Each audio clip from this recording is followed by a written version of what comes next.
두산에너빌리티 주주님들, 구독자분들 반갑습니다. 오늘도 윤프로입니다. 두산에너빌리티 결국에는 7만 원 선이 좀 무너지면서 이제 종가 기준 약 9개월 전 가격대로 좀 돌아왔습니다. 근데 거기에 지금 미국 증시까지 흔들리면서 휴장 덕분에 하루는 피했지만 결국 월요일에는 그 영향이 이제 국내 시장에도 본격적으로 반영될 가능성이 높습니다. 근데 지금 보시면 주가도 좋지 않고 시장 자체 분위기도 불안합니다. 이런 때일수록 좀 한 가지를 먼저 생각해 봐야 됩니다. 지금 AI 반도체 수혜주고 좋은 재료도 계속해서 나오고 있는데 왜 지금 주가에는 반영이 하나도 되지 않았을까요? 결국 이유는 하나였습니다. 수급이었죠. 그럼 그 수급은 언제 들어오느냐? 순환매가 넘어오는 순간인데, 그래서 오늘은 그 수급의 흐름에 두산에너빌리티가 들어오는지, 그리고 불안했던 미국 시장에서 어떤 신호가 나왔는지 많은 분들이 놓치셨던 그런 재료까지 하나씩 말씀드릴 겁니다. 자, 오늘 영상이 월요일 시장을 대응하는 그런 기준점이 되실 거라고 봅니다. 그리고 저는 앞으로도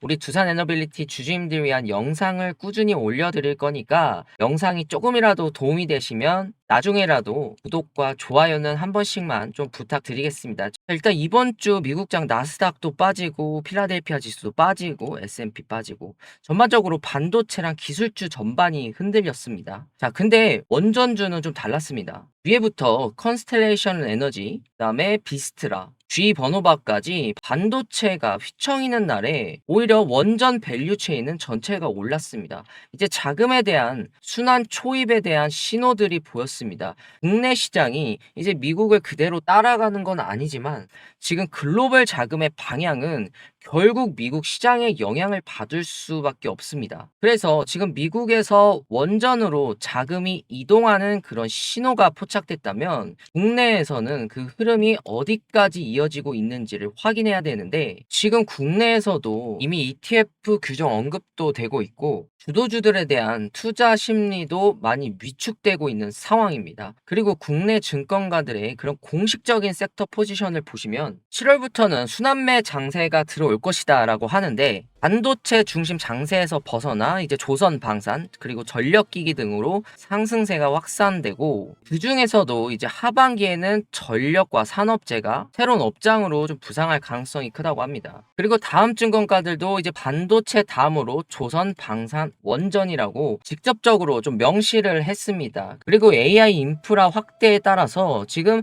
전력 관련 산업의 중요성이 더 커질 것이라고 얘기를 합니다. 결국 원전은 전력 인프라의 한 축입니다. 국내 원전 대표 기업이 그리고 바로 두산에너빌리티입니다. 지금 두산을 단순히 원전주로만 보시는 게 아니라 AI 시대의 전력 인프라라는 큰 흐름 안에서 같이 봐야 하고, 그 순환매 수급 흐름 안에는 두산이 편입되어 있습니다. 그리고 수급 흐름 안에 외국인 수급도 봐야겠죠. 지금 외국인 지분율이 지금 거의 24% 가까이 됩니다. 보이시는 빨간색이 주가고 파란색이 외국인의 보유 비중입니다. 예전에 보시면 주가가 빠질 때 좀 외국인의 비중 자체도 같이 빠졌는데, 최근 같은 경우에는 주가가 훨씬 더 흔들리고 있는데 외국인 비중은 생각보다 잘 버티고 있습니다. 결국 지금 시장 가격과 포지션과의 그런 괴리가 좀 나타나고 있다는 겁니다. 가격은 크게 조정을 받았지만 장기 자금을 운용하는 그런 외국인들은 아직 포지션을 급격하게 축소하는 모습은 아니고 상대적으로 안정적입니다. 좀 근거를 보시면 JP 모건과 그 HSBC 세계적인 이제 투자 은행들이죠. JP 모건은 최근 리포트에서 목표 주가를 13만 원으로 제시했습니다. 사실 지금 주가 비교하면 상당한 상승 여력을 좀 보여주고 있다는 의미고, 지금 두산에너빌리티를 커버하는 국내외 애널리스트 의견들을 보면 대부분의 이제 매수 의견을 유지하고 있습니다. 평균 목표 주가도 약 14만 원 수준입니다. 물론 목표 주가가 반드시 맞는 건 아니지만 중요한 건 지금 시장을 바라보는 그런 기관들의 시선입니다. 이 숫자들이 의미하는 건 현재 주가보다 기업 가치를 훨씬 높게 평가하는 기관들이 여전히 많다라는 겁니다. 그리고 이 부분이 최근 외국인 지분율 흐름과도 연결이 됩니다. 주가는 크게 조정을 받았지만 보유 비중은 주가 하락 폭만큼 급격하게 줄어들지 않았고, 즉 가격은 흔들렸지만 장기 자금을 운용하는 투자자들의 포지션은 상대적으로 안정적인 모습이라는 거죠. 그래서 저는 지금 구간을 단순히 기업 가치가 무너진 하락이라기보다 수급과 그런 투자 심리가 가격을 더 크게 흔든 구간으로 보고 있습니다. 자, 그리고 화면 보시면 지금 동종업계 비교 지표입니다. 지금 애널리스트 목표 주가 기준으로 보시면 두산 에너빌리티의 예상 상승 여력은 지금 108%입니다. 자, 반면 이제 동종업계 평균은 약 38%, 28% 수준이고, 이 말은 지금 같은 산업 안에서도 시장이 두산의 성장성을 더 높게 평가하고 있다는 의미입니다. 그리고 PER 같은 경우에 이제 289배라 엄청 비싸 보이긴 하지만 두산 에너빌리티 같은 기업은 지금의 어떤 이익보다 앞으로의 벌돈을 보고 투자하는 기업입니다. 그래서 수주 확대를 더 중요하게 봅니다. PBR 같은 경우는 두산은 약 5.6배, 동종업계 평균은 거의 3배 수준입니다. 일반적으로 이런 프리미엄은 시장이 현재 실적보다 앞으로의 성장 가능성을 더 높은 가치로 부여할 때 나타나는 경우입니다. 그리고 저는 지금의 두산 에너빌리티 가격이 사실 더 중요하다고 생각합니다. 지금 현재 주가는 25년 하반기 원전 테마가 본격적으로 부각되기 시작했던 가격대까지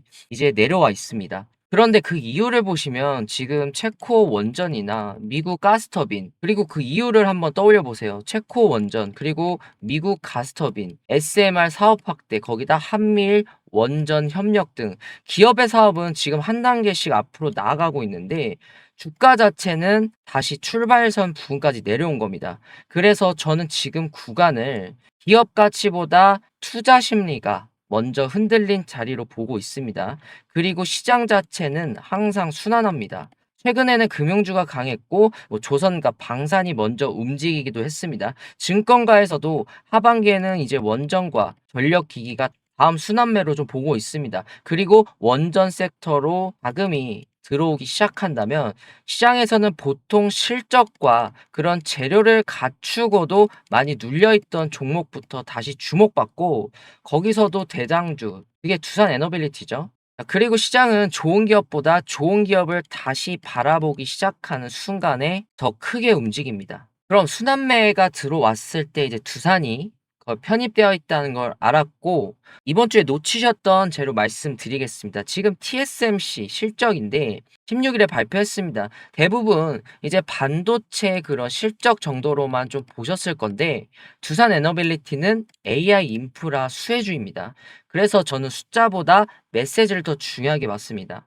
2분기 매출만 보시면 58조 6천억 원으로 거의 분기 사상 최대입니다. 순이익도 이제 시장 예상치를 크게 웃돌았고 영업이익률조차 그런 기록을 했습니다. 이게 의미하는 건 하나입니다. AI 반도체 수요가 생각보다 훨씬 더 강하게 이어지고 있다는 겁니다. 그리고 진짜 중요한 건 실적보다 이후에 나온 이야기였습니다. TSMC CEO 웨이저자가 컨퍼런스콜에서 발표를 했습니다. 미국 애리조나에 1000억 달러, 약 147조 원을 추가로 투자하겠다고. 기존 투자까지 합치면 지금 미국에는 2650억 달러, 약 391조 원에 달하는 규모입니다. 그럼 여기서 많은 분들이 반도체 기업 투자랑 두산 에너빌리티랑 도대체 무슨 상관이냐? 여기서부터 연결됩니다. AI 반도체 공장은 단순히 건물 하나 짓는 사업이 아니고 팹 하나가 가동되기 시작하면 24시간 동안 막대한 전력을 안정적으로 공급을 해야 됩니다. 그래서 지금 AI 서버가 늘어날수록 필요한 건 그런 GPU뿐만이 아니라 결국에 전력망과 발전에 대한 그런 설비들입니다. 그래서 최근 미국에서도 이런 AI 투자와 함께 전력 인프라 투자가 같이 커지고 있는 거고 두산 에너빌리티는 바로 이 분야에서 가스터빈과 원전에 대한 그런 기자재 경쟁력을 갖고 있는 기업입니다. 즉 TSMC가 미국에 147조 원을 투자한다는 건 단순히 반도체 공장이 늘어난다는 의미가 아니고 그 공장을 뒷받침할 전력에 대한 인프라 투자도 함께 가능성이 높아진다는 신호입니다. 그리고 앞으로 3년간의 그런 자본 지출은 이전 3년보다 훨씬 더 커질 것이다. 이 문장 하나가 사실은 가장 중요했다고 봅니다. 이번 주 반도체가 흔들리면서 AI 사이클이 끝난 것이 아니냐는 그런 우려도 있었지만 정작 AI 산업 최전선에 있는 기업들은 오히려 투자를 더 늘리겠다고 말하고 있습니다. 저는 시장에서 말보다 행동이 더 중요하다고 생각하고 수백조 원의 투자는 기사 한 줄로 결정되는 게 아닙니다. 몇 년 뒤를 보고 내리는 결정이고 이번 TSMC 발표는 AI 사이클이 끝났다는 신호가 아니라 오히려 장기적인 투자가 계속 이어지고 있다는 신호로 해석하고 결국 AI 인프라에서 두산 에너빌리티의 그런 입지는 더욱 커지고 있는 겁니다. 자, 그럼 AI 때문에 전력 수요가 지금 늘어나고 있다고 하는데 그게 실제로 두산 수주로 연결이 되고 있느냐? 이미 연결이 되고 있습니다. 먼저 보실 게 이제 수주 잔고인데 올해 수주 잔고가 이제 29조 원 정도입니다. 수주 잔고는 이제 쉽게 말해서 이미 계약은 끝났지만 앞으로 매출로 인식될 일감들입니다. 즉 앞으로 몇 년 동안 벌어들일 그런 매출의 씨앗들이 이미 쌓여 있다는 뜻입니다. 근데 저는 이런 숫자보다 구조가 더 중요하다고 생각합니다. 지금 두산의 사업은 세 단계로 움직이고 있습니다. 첫 번째는 단기적인 가스터빈입니다. 지금 AI 데이터 센터가 늘어나면서 가장 먼저 필요한 게 이제 안정적인 결국 전력이 되었고 두산은 올해 이미 미국에서 스팀터빈 공급 계약을 연이어서 땄습니다. 업계에서는 XAI 데이터 센터 관련 물량으로도 보고 있는데 즉 AI 투자 확대가 가장 먼저 연결되는 사업이 바로 이 가스터빈입니다. 그리고 두 번째는 중기입니다. 바로 대형 원전인데 지금 체코의 드코바니 원전 그리고 신한울의 3, 4, 5기 국내외 대형 원전 프로젝트들이 하나씩 실적으로 연결될 준비를 하고 있는 겁니다. 그리고 SMR이 있죠. 두산 이미 지금 엑스에너지와 차세대 SMR 핵심 부품 계약을 체결을 했고요. 창원 공장에는 8천억 원이 넘는 그런 투자를 진행하면서 생산 능력까지 미리 이미 확보를 했습니다.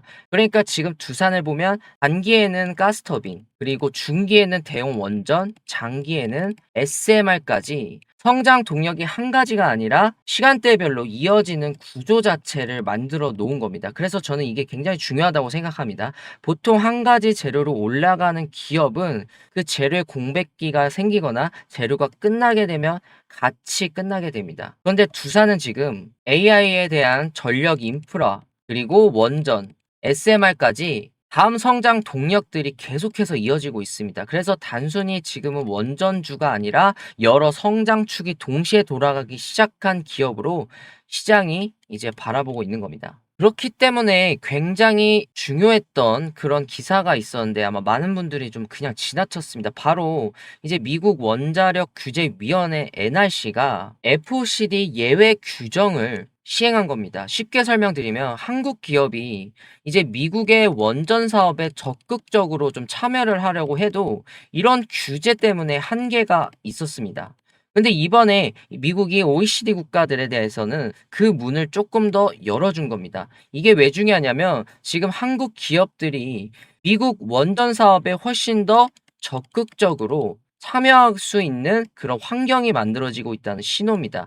타이밍이 굉장히 절묘하죠. 지금 한국은 미국에 3,500억 달러 규모 투자 계획을 발표했고 첫 번째 프로젝트 후보로 지금 원전이 거론되고 있죠. 근데 이 시점에 미국이 이런 예외 규정을 통해서 규제를 완화했습니다. 이걸 단순한 그런 행정 절차 변경으로 보지 않습니다. 미국이 앞으로 원전에 대한 투자를 더 확대하겠다는 그런 방향성을 보여준 신호라고 보고 있습니다. 그리고 지금 두산 에너빌리티는 이미 미국 SMR 기업들과 협력하면서 핵심 기자재를 공급을 하고 있습니다. 사업 참여 범위가 넓어질수록 두산 입장에서는 새로운 기회가 생길 가능성이 커지는 겁니다. 자, 미국 이야기만 할 수는 없겠죠. 국내 상황도 비슷합니다. 정부가 발표한 지금 AI 데이터 센터와 반도체 클러스터 계획을 보면 앞으로 필요한 전력만 24.7기가와트입니다. 이 숫자가 사실 감이 안 오실 수가 있는데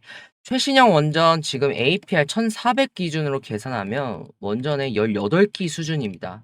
여기에 용인 반도체 클러스터까지 감안하면 사실상 원전 20기 가까운 그런 전력 수요가 필요한 규모입니다. 결국 AI도 전기가 있어야 하고 반도체도 결국엔 전기가 있어야 합니다. 그래서 공장만 지어 놓는다고 끝이 아니라 전력이 확보가 돼야 이 공장이 돌아갑니다. 그런데 원전 하나 짓는 데는 최소 10년 가까운 시간이 걸립니다. 그래서 정부도 빨리 움직일 수밖에 없습니다. 그리고 원전 사업이 시작되면 가장 먼저 발주되는 게 바로 원자로와 증기발생기, 터빈 같은 주기기입니다. 국내에서 이걸 만들 수 있는 기업 사실상 두산에너빌리티입니다. 그래서 저는 지금 전력 부족 이슈가 지금 오히려 두산에게는 장기적으로 긍정적인 환경을 만들어주고 있다고 보고 있습니다. 자, 그럼 오늘 말씀드린 내용 다시 한번 정리해 보겠습니다. 자, 이번 주 미국에서는 반도체가 좀 조정을 받았지만 오히려 원전의 밸류 체인은 더 강했습니다.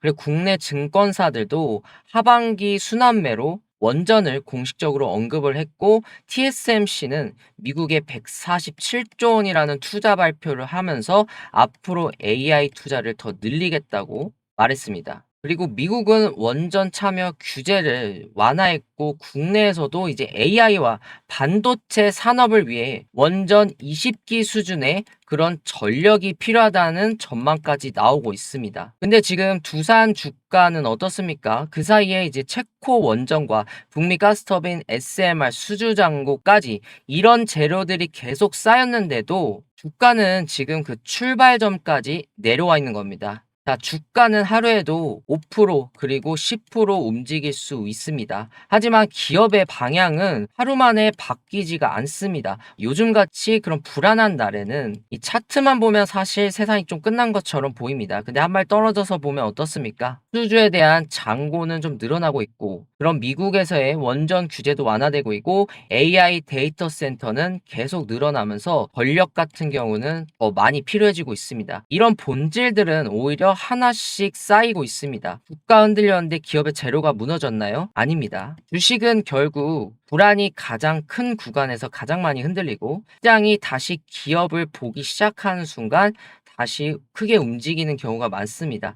그래서 저는 지금 이 시기를 단순히 주가만 볼 시기가 아니라 기업의 방향이 바뀌었는지를 계속해서 확인해야 되는 시기라 생각합니다. 물론 앞으로도 이런 변동성이 있을 수 있고 월요일도 사실 쉽지 않을 수 있습니다. 하지만 변동성과 그런 기업의 가치는 같은 의미가 아닙니다. 이 둘을 구분해서 볼 수 있어야 결국 긴 싸움에서 흔들리지 않을 수 있습니다.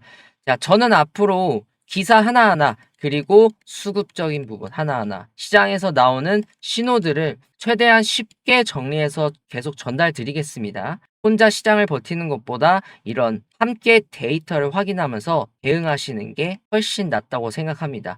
자, 오늘 영상이 조금이라도 불안한 마음을 정리하는 데 도움이 되셨다면 좋겠고 앞으로도 어떤 판단을 하실 때 불안보다는 데이터를 보고 결정하셨으면 좋겠습니다. 자, 앞에서도 말씀드렸죠. 지금은 두산이 못 가는 자리가 아니라 아직 순서가 오지 않은 자리입니다. 자, 오늘도 수고 많으셨고요. 영상이 도움 되셨다면 구독과 좋아요는 한 번씩만 좀 부탁드리겠습니다. 다음 영상에서 더 좋은 영상으로 오겠습니다. 윤프로였습니다. 감사합니다.